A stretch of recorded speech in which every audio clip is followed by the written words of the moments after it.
Hello അസ്സലാമു അലൈക്കും. നമുക്കൊരു അടിപൊളി ബീഫ് റോസ്റ്റ് ഉണ്ടാക്കിയാലോ. അപ്പോൾ അതിലേക്ക് എന്തൊക്കെ വേണമെന്ന് വെച്ചാൽ 2 ടീസ്പൂൺ മല്ലിപ്പൊടി, 2 ടീസ്പൂൺ മുളക് പൊടി, 1 ടീസ്പൂൺ ഗരം മസാലപ്പൊടി, 1 ടീസ്പൂൺ മഞ്ഞൾപ്പൊടി. ഇത് നമ്മൾ നന്നായിട്ടൊരു ചെറിയ ചീനച്ചട്ടി നന്നായിട്ടൊന്ന് ചൂടാക്കി എടുക്കണം.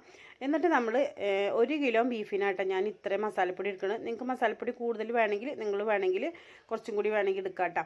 എന്നിട്ട് നമ്മൾ എന്ത് ചെയ്യണമെന്ന് പറയും, ഇത് നന്നായിട്ട് ചൂടായതിന് ശേഷം നമ്മൾ അത് മാറ്റി വെച്ചിട്ട് നമ്മൾ എന്ത് ചെയ്യണം, ഒരു 3 തക്കാളി ഇട്ടാൽ 3 തക്കാളി ഈ ഒരു വലിപ്പത്തിൽ, ഒരു 4 സവാള ചെറുതാക്കി അരിഞ്ഞതും, പിന്നെ നമുക്കൊരു 4-5 പച്ചമുളക്, കുറച്ച് ഇഞ്ചി, വെളുത്തുള്ളി, പിന്നെ അതേപോലെ തന്നെ നമ്മളെ ചെറിയ ഉള്ളി, കൊച്ചുള്ളിയും കൂടി എടുത്തിട്ട് നമ്മൾ 1 കിലോ ബീഫായിട്ടാണ് എടുക്കുന്നത്. ആ 1 കിലോ ബീഫ് നമ്മൾ ഏത് പാത്രത്തിലാണ് ഉണ്ടാക്കുന്നത് അതിലേക്ക് ഇട്ടിട്ട് നമ്മൾ ഈ ചൂടാക്കി വെച്ച മസാലപ്പൊടിയും കൂടി അതിനകത്തേക്ക് ഇട്ടിട്ട് നമ്മൾ പച്ചമസാല ഒതുക്കി വെച്ചതും അതിനകത്തേക്ക് ഇടുക. എന്നിട്ട് നമ്മൾ ചെറുതാക്കി അരിഞ്ഞു വെച്ച സവാള ഇടുക. അതിനൊപ്പം തന്നെ നമ്മൾ തക്കാളിയും കൂടി ഇട്ട് കൊടുക്കട്ടോ.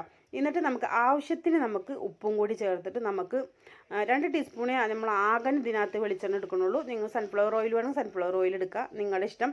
അപ്പോൾ ഞാൻ വെളിച്ചെണ്ണയാണ് ഇവിടെ യൂസ് ചെയ്യുന്നത്. എന്നിട്ട് നമ്മൾ കൈ വെച്ചിട്ട് നന്നായിട്ട് നമ്മൾ ഇത് യോജിപ്പിച്ച് കൊടുക്കണം. നമ്മളെ കൈ വെച്ചിട്ട് നമ്മൾ എത്രത്തോളം കുഴക്കണം അത്രത്തോളം ഒരു ടേസ്റ്റ് ഉണ്ടാവട്ടെ ഇത്. എന്നിട്ട് നമ്മൾ എന്ത് ചെയ്യണമെന്ന് വെച്ചിട്ടുണ്ടെങ്കിൽ ഒരിത്തിരി നമ്മൾ പാത്രത്തിൽ വെക്കണോണ്ടാണ് കുറച്ച് വെള്ളം നമ്മൾ ഒഴിച്ചു കൊടുക്കണം.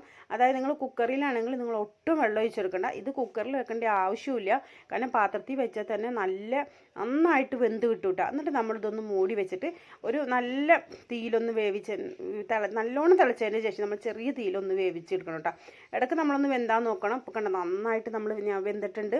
അപ്പോൾ അതുകൊണ്ട് പെട്ടെന്ന് വേകാത്ത ഒന്നല്ല. എന്നിട്ട് പിന്നെ നമ്മൾ ചെറിയ ചീനച്ചട്ടി വെച്ചിട്ട് അതിനകത്തേക്ക് കുറച്ച് കൊച്ചുള്ളി ചെറുതായിട്ട് അരിയണം. ആ അരിഞ്ഞ് ഉള്ളി ഇട്ടിട്ട് അതൊന്ന് മൂത്ത് വരുമ്പോൾ നമ്മൾ കുറച്ച് വേപ്പിൻ്റെ ഇലയും കൂടി അതിനകത്തേക്ക് ഇട്ട് കൊടുക്കുന്നുണ്ട്.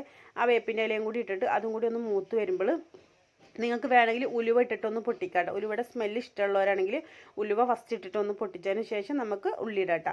എന്നിട്ട് പിന്നെ നന്നായിട്ട് ആയതിന് ശേഷം നമ്മൾ തിളച്ചിട്ട് മാറ്റി വെച്ചിട്ടുള്ള നമ്മളെ ബീഫ് റോസ്റ്റിലേക്ക് നമ്മളിത് തട്ടി കൊടുക്കണം കേട്ടോ.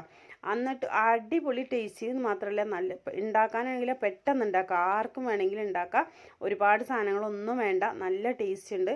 അപ്പോൾ നിങ്ങൾക്ക് ഇഷ്ടപ്പെട്ടെന്നുണ്ടെങ്കിൽ നിങ്ങൾ ലൈക്ക് ചെയ്യാൻ മറക്കരുത്. അതുപോലെ തന്നെ നിങ്ങൾ ഇത് ട്രൈ ചെയ്ത് നോക്കണം കേട്ടോ. വേഗം ഉണ്ടാക്കാൻ പറ്റൂ.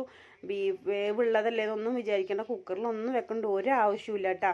അപ്പോൾ നിങ്ങളെല്ലാവരും ട്രൈ ചെയ്ത് നോക്കണം. ഇഷ്ടപ്പെട്ടെങ്കിൽ ലൈക്ക് ചെയ്യണം മറക്കരുത്. അപ്പോൾ എല്ലാവരോടും അസ്സലാമു അലൈക്കും. Tata, bye bye.